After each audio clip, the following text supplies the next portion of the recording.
Bonjour tout le monde, Suzy Champagne, fondatrice de Pétillant Fin sur scène, le programme qui s'adresse aux passionnés de la scène pour les guider un pas à la fois à monter l'événement de leur rêve.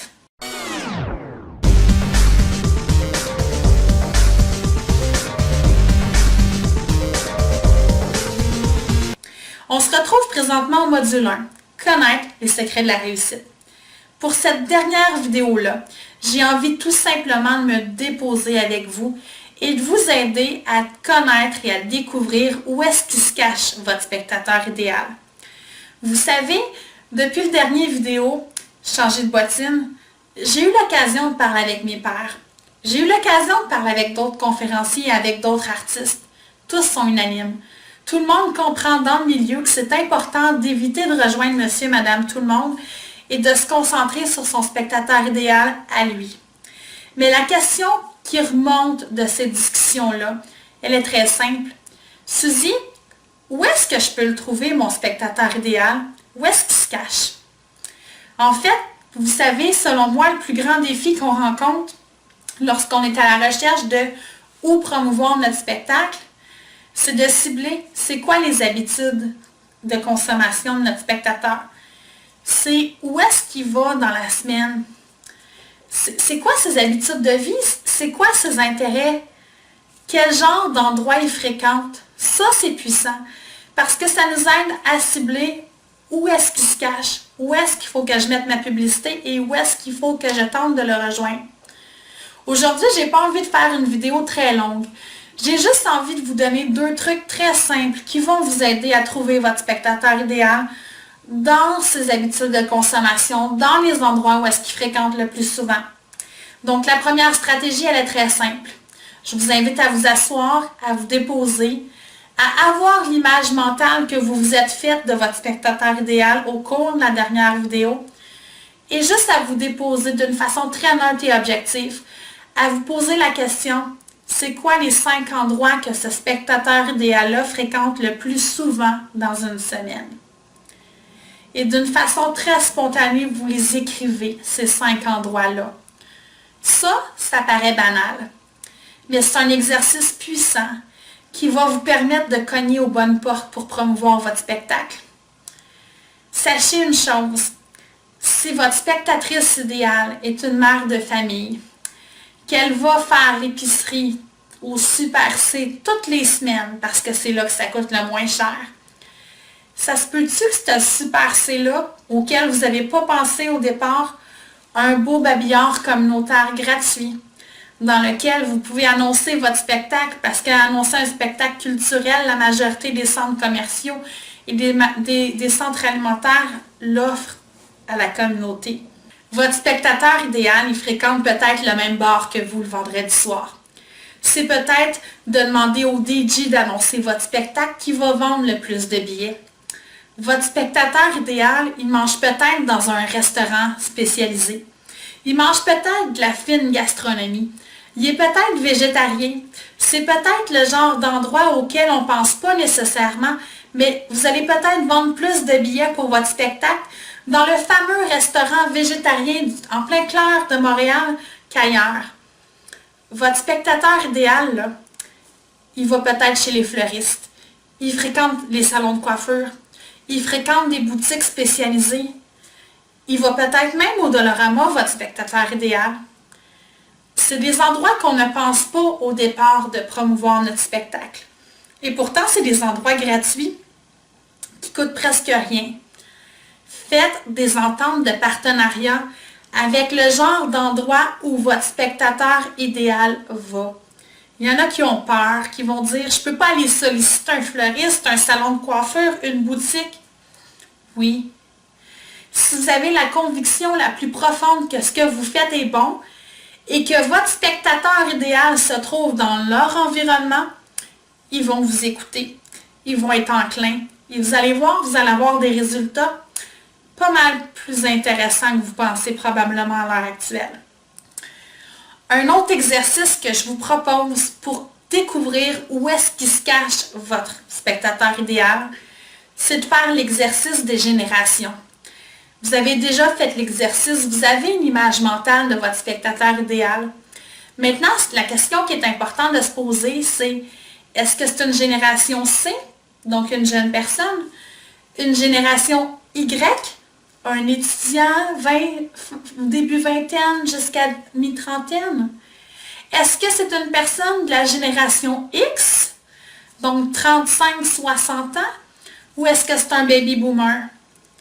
Juste le fait de vous poser cette question-là, de regarder où est-ce que chaque type de personnes de génération vont, c'est quoi leur habitude de consommation, va vous aider à cibler leurs contraintes, leur habitude de consommation, mais bien sûr aussi où est-ce que c'est le plus accessible d'afficher votre spectacle pour qu'ils puissent acheter des billets. Vous savez, la génération C, c'est des gens qui sont jeunes. Donc, une contrainte, c'est de faire affaire avec leurs parents parce que ce n'est pas nécessairement des gens qui vont avoir la capacité financière de débourser. Donc, le fait d'avoir conscience de ça, c'est de se poser la question, où est-ce que ces gens-là vont? Si c'est des très jeunes, est-ce qu'ils vont à 1, 2, 3 Go, à la Jungle Aventure? Est-ce que c'est des gens qui vont dans les piscines municipales? Oui.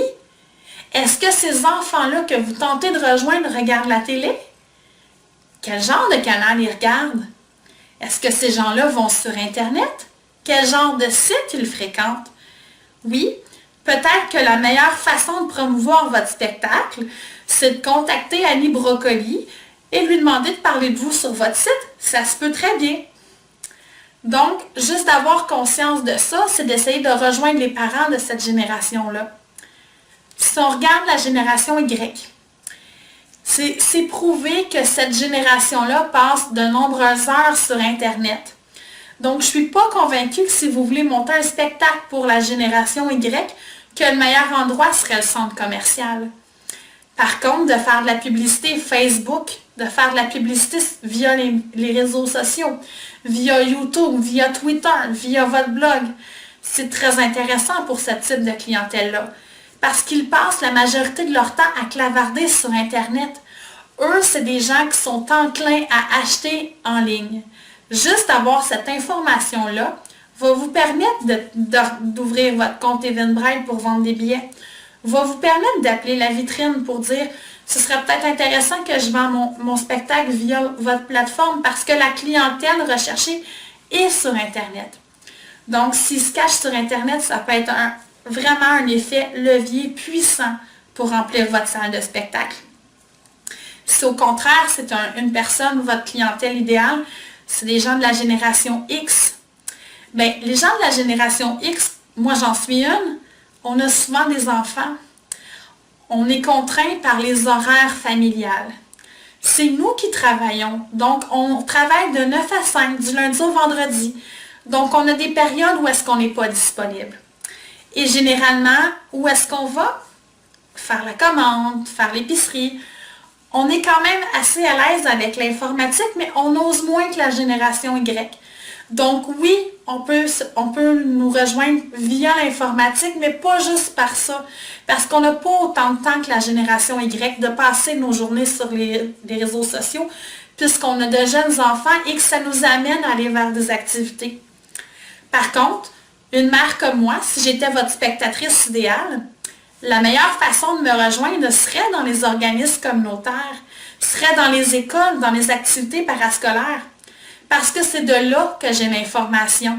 Donc moi, c'est certain que si l'école de mon enfant promouvoit une activité, ben, j'ai plus de chances d'y aller parce que je reçois l'information plus facilement. C'est certain que si la maison de la famille de mon quartier me dit qu'il y a une activité intéressante, qu'il y a un spectacle qui s'adresse directement à mon enfant, j'ai plus de chances d'avoir l'information que si vous créez un événement Facebook. Donc, c'est important d'avoir en tête ça pour rejoindre le type de clientèle de la génération Y. Si au contraire, vous recherchez des gens de la génération Baby Boomer, oui, c'est des gens qui ont plus de temps. Oui, c'est des gens qui ont plus de sous. Mais souvent, moi j'appelle ça une espèce de clientèle sandwich un peu. Ils ont deux contraintes. Ils doivent se retrouver à s'occuper de leurs parents qui deviennent de plus en plus malades dû au vieillissement. Et ces gens-là ont des enfants de mon âge, donc ont des petits-enfants auxquels ils doivent s'occuper. Donc, les endroits où les trouver ne sont pas nécessairement les mêmes que les autres types de génération non plus. C'est important d'avoir ça en tête. Est-ce que vous voulez créer un spectacle intergénérationnel? Ça pourrait être très intéressant d'attirer le grand-parent, d'aller chercher où est-ce que le grand-parent se cache pour être capable d'aller chercher le petit-fils. Parce qu'en bout de ligne, c'est peut-être le grand-parent qui va lui offrir vos billets de spectacle en cadeau parce que lui a plus de budget. Est-ce que c'est une bonne idée d'aller cogner dans les salles de bingo communautaires, dans les clubs d'âge d'or pour aller trouver votre clientèle? Si c'est des gens de la génération baby boomer qui sont un peu plus âgés, ça peut être une bonne idée. Donc, c'est toutes des questions auxquelles on doit se poser. Un autre endroit aussi où est-ce que vous pouvez aller rechercher les gens de la génération baby boom, on n'y pense pas toujours, mais c'est dans les activités de ressourcement. C'est des gens qui prennent soin de leur santé, c'est des gens qui méditent, c'est des gens qui vont au centre sportif, c'est des gens qui osent faire, ils ont comme une espèce d'urgence de vivre et ils osent sortir de leur zone de confort pour faire des activités qui ne se sont pas permis avant d'être à la retraite. Faire du ski, du sport plus extrême, il y a certains types de gens comme ça. Dans les terrains de camping, on n'y pense pas, mais il y a beaucoup de retraités qui partent vers la Floride l'hiver. Donc, sur les terrains de camping, il y en a des salles. C'est peut-être le meilleur endroit pour rejoindre votre clientèle alors que vous n'y avez pas pensé au départ. Et dans les terrains de camping, il y a un comité de loisirs. N'est-ce pas merveilleux?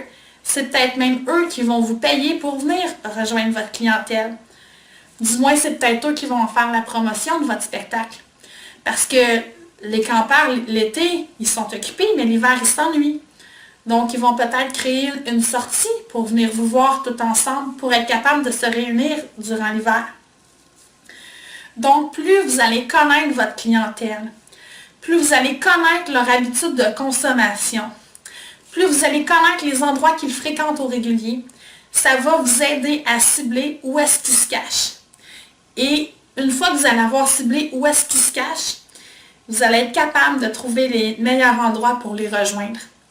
C'est juste à partir de là qu'on développe sa stratégie publicitaire, qu'on dépense de l'argent pour faire des affiches et pour vendre notre spectacle. Tant que ce travail-là n'est pas fait, ça ne sert à rien de dépenser un sou en publicité. Parce que tant que vous ne savez pas où est-ce que vous allez mettre votre publicité, ce ne sera pas efficace d'en faire une. Ce ne sera pas efficace de trouver des slogans si vous ne savez pas où les mettre, à qui ils s'adressent. Je sais que c'est un travail qui est difficile de connaître. De se connaître en tant que professionnel, de se connaître nos spectateurs, de se connaître soi-même. Je sais que c'est pas facile. Je sais que c'est un module qui a été très lourd au niveau de la réflexion. Mais ce module-là est essentiel pour poursuivre. Je vous invite fortement à faire les exercices avant d'écouter l'autre module. Ça paraît banal au départ, mais ça va vraiment vous aider plus loin dans toute votre réflexion, dans toute l'énergie que vous allez mettre dans votre projet. Ça, le module 1, c'est des bases qui sont solides, qui sont importantes. Et c'est maintenant qu'il faut les travailler. Parce que comme on bâtit une maison, on est en train de mettre la fondation et ça, c'est capital. Donc, je vous félicite. Et je vous remercie beaucoup d'avoir été avec moi pour 6 vidéos. Si vous avez des questions, des commentaires, des choses que vous voulez partager, c'est en bas des vidéos que ça se fait. Vous téléchargez les PDF, on travaille fort, on continue. Je sais que c'est pas toujours facile, on se retrousse les manches parce que ce qu'on veut en bout de ligne, c'est pétiller sur scène, réaliser notre rêve et vivre de notre spectacle qu'on est en train de monter. Donc, on lâche pas. Merci et à bientôt.